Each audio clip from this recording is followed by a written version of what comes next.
learning a language comes with many different levels of development. And me myself, learning Spanish, I've experienced a bunch of them. What's up guys, welcome back to Unsalted Butter. These are the different types of Spanish learners, and I can attest to this because I've probably been at most of these stages. Now this is the infant stage of language learning, and even though you know some things from Duolingo, you would probably start shaking if the white waiter at the Mexican restaurant came up to you and said, "Hola." Now, at this stage, you are still a beginner, but you're a little more confident, so much so that you end up embarrassing yourself. For example, saying, "Estoy embarazada," to mean I'm embarrassed. The real way to say this is, "Tengo vergüenza."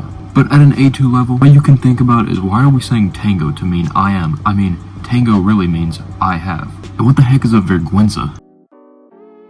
Alright, now this is the level where you're starting to pick up on some things better. You're still kind of nervous to practice your speaking, but you're starting to focus more on learning nouns and verbs rather than memorizing boring grammar rules.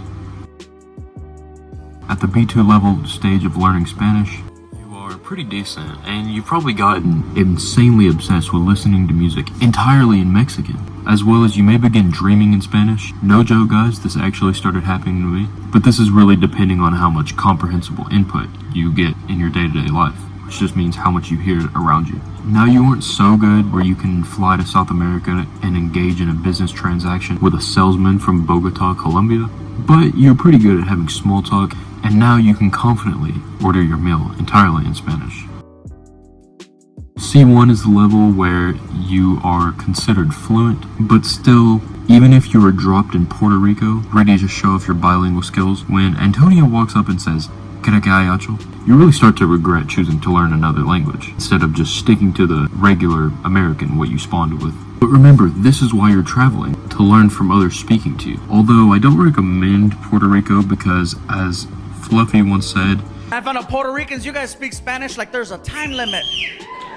Ask a question, "Hey bro, what's up?" "O mira, bro, el otro día estaba con Hitcher, me estaba platicando que chacha Benito, quiero saber lo que está pasando aquí, no más poder. Dame más gasolina." They also rarely pronounce the S sound. So if you do want to go somewhere to speak with a Spanish native, I don't recommend Puerto Rico. I would say go for a more slower, well-pronounced Spanish-speaking country, like Mexico, where instead of "¿Qué hay hecho?" in Puerto Rico, you would get a more laid-back, sophisticated "¿Qué pasa, güey?" Now, at a C2 level of learning Spanish, this is the last level, and you are insanely infatuated in this language. So much so where it becomes your entire personality, and you try to slip it into any conversation that you have. Yes, you've ruined a lot of dates and friendships with it, but hey, at least you're learning a new language. Now at this level, you may even get so obsessed with it that you get the urge to travel to the border to find natives on standby crossing over into Freedom Land to test your skills with the foreigners. But be careful, at this insane level, you speak better than natives do, so you may be mistaken for one and get shipped out of America, but best case scenario you do, and then you're surrounded by comprehensible input 24/7. So it is really a win-win situation after all. Even if you never achieve a C2 level of language learning, I definitely recommend the last thing I just covered, because it really engages you with not even the language, but the culture itself.